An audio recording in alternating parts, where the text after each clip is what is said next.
자, 안녕하세요 여러분, 이인철 변호사입니다. 자, 오늘도 이인철 변호사의 사건 이야기 시작합니다. 자, 최진현 변호사님 함께합니다. 안녕하세요. 제가 이제 요즘에 꽤 됐죠. 고딩 오빠라는 프로그램 나오잖아요. 최 변호사님 좀 보세요. 예, 잘 챙겨보고 있습니다. 좀 어때요? 방송 보는 느낌이? 좀 아쉬운, 안타까운 케이스들이 많습니다. 뭐가 제일 안타까워요? 선생님? 일단은 그 아이들이 좀 같이 연계되면은 많이 그렇죠. 안타까운 부분이 아이들 많은 것 문제. 같습니다. 그게 대부분 이제 우리가 공식이라고 하는데, 저랑 이제 다른 우리 MC 분들하고 이제 처음에 연애할 때는 뭐 그렇게 알콩달콩 그냥 특히 남자들이 진짜 막 별도 따라주고 해도 따라주고 너무 잘하다가 자 그래서 완전 인친이 돼요. 요즘에 또 같이 막 살잖아. 저는 왜 이렇게 빠른지 모르겠어. 막 며칠 만에 동거하기도 하고 심지어는 첫날 만난 날부터 막 사귀자 그래가지고 동거하는데 동거하고 이제 그 임신 테스트 임대기 그거 가서 이제 꼭 임신했다. 그래서 이제 부모님한테 이제 나중에 가서 알려드리고 막 혼나고 그래서 결혼해서 잘 살겠냐고 얼마나 힘들겠냐고 그래서 이제 뭐 아내는 열심히 이제 일하려고 하는 다 그런 건 아니에요. 이제 상당수가 이제 남자들이 꼭 이래 그 침대에 들어 넣어가지고 맨날 핸드폰으로 게임만 하고 아내한테도 빨리 돈 벌어와 아내가 일하라고 하면은 남자가 왜 내가 일을 해 일하고 해도 그냥 일 못하고 패턴인 것 같아. 그러다 보니 이제 막 도망가기도 하고 잘 사는 모습도 가끔 있지만 너무 안타까운 것 같아요. 여러분 하여튼 사람 만나는 거 정말 신중하게 잘 생각해서 특히 이제 결혼이라는 거 정말 중요한 거거든요. 눈 부릅뜨고 좋은 사람 잘 만나야 될 거라 생각이 됩니다. 자, 근데 또 오늘 사건은 뭐 그거와 직접적인 연관되는 건 아닌데 뭐 사실혼과도 연관이 되고 뭐 결혼했다 이혼했다 뭐 사실 굉장히 좀 복잡했던 사건 같아요. 네. 사건이 3건이나 됐죠? 네, 저희가 3건을 진행했어요. 야, 자 이거 여기 일단 뭐 사실혼 사건이 2건 있었고 서울 가등법원, 그다음에 이제 서울 고등법원까지 이제 항소까지 했고요. 이거 다 실제 사건이죠, 고등법원. 그다음에 부당이득 이거 좀 굉장히 좀 특이한 경우인데 부당이득 사건까지 서울법원에 부당이득 사건까지. 그러니까 가정법원 사건이 어떻게 보면 2개고. 일반 이제 민사 사건이 하나다 이렇게 되는데 어떻게 된 사건인 건가요? 일단 원피고는 한번 결혼을 했다가 협의 이혼을 한 이제 협의는 뭐 할 수 있죠. 했는데. 근데 이제 원고가 협의 이혼은 했지만 그게 위장 이혼이었고 그 후에도 피고와 사실혼 관계를 유지했다라고 하면서 사실혼 관계 해소를 원인으로 한 재산분할 청구를 제기를 했습니다. 자, 정리해보면 가끔 이런 부부가 있어요. 이제 이혼했는데 한 집에 사는 경우가 있잖아요. 네. 이런 게 있죠. 예를 들어서 이제 이혼을 하는데 위장이면 진짜 이혼하는데 그렇죠. 아이한테는 비밀로 하는 거야. 주변에는.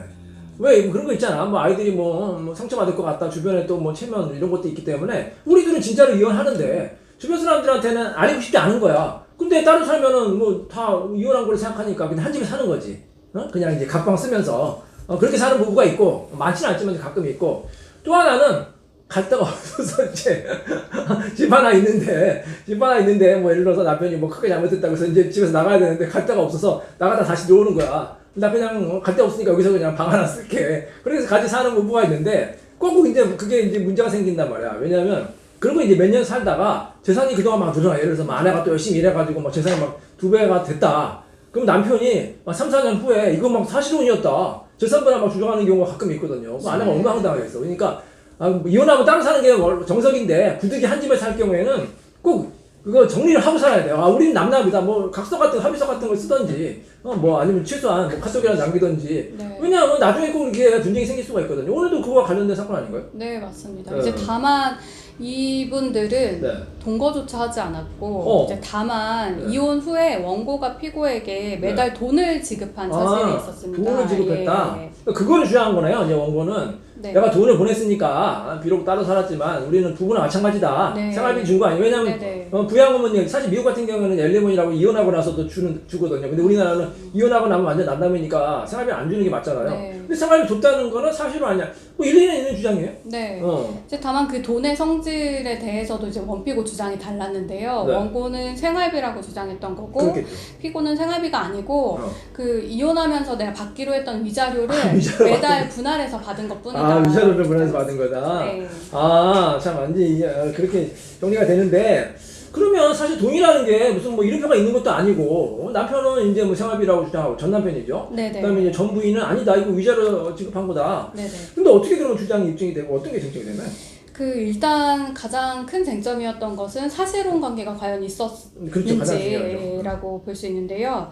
그 사실혼 관계는 단지 동거를 했다고 해서 인정되는 것은 아니고 네. 주관적으로 당사자 간의 혼인 의사가 있었는지 그렇죠. 그리고 두 번째로 사회적으로 이 두 사람이 혼인신고만 안 했지 부부라고 볼 수 있는 혼인 생활의 실체가 있었느냐 네. 이 두 가지 요건이 모두 충족되어야 됩니다. 그래서 저희는 이제 주관적 객관적 요건 모두 충족되지 않았다는 점을 그렇죠. 주장했습니다. 그러니까 법원에서도 우리 주장을 인정한 거 아닙니까? 네 맞습니다. 저희가 이제 다시 말씀드리면 기각한다. 우리가 피고했기 때문에 기각한 건 정부 승소죠? 네, 자, 정부 승소 사건 다시 한번 아주 잘된 사건이고 저희한테는요.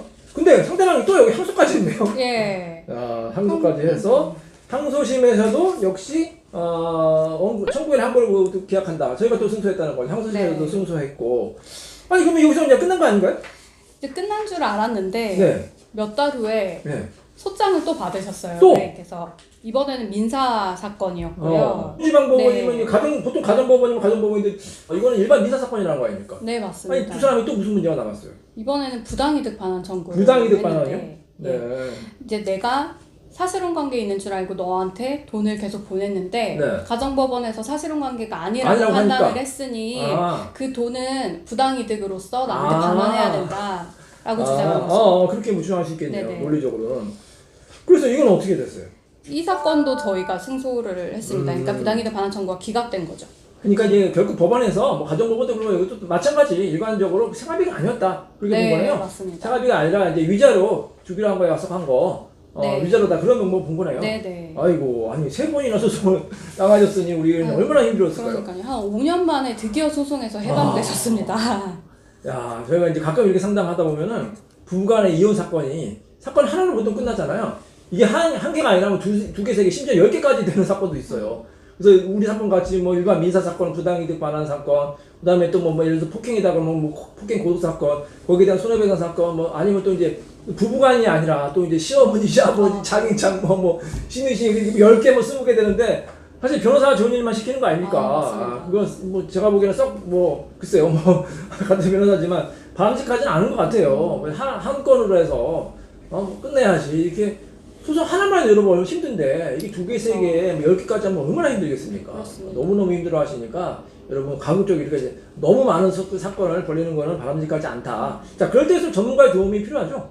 그렇습니다. 사실 저희 의뢰인도 이제 너무 괘씸하니까 나도 소송 제기하겠다. 나도 위자료 청구하겠다 얘기하셨었는데 저희가 그러실 필요 없다고 예, 이 사건에 좀 집중하자라고 말씀을 드렸고 다행히 3건 다 승소를 했습니다. 이게 이 사건에서 이제 벗어나니까 의뢰인이 홀감을 하셨겠네요. 그렇죠.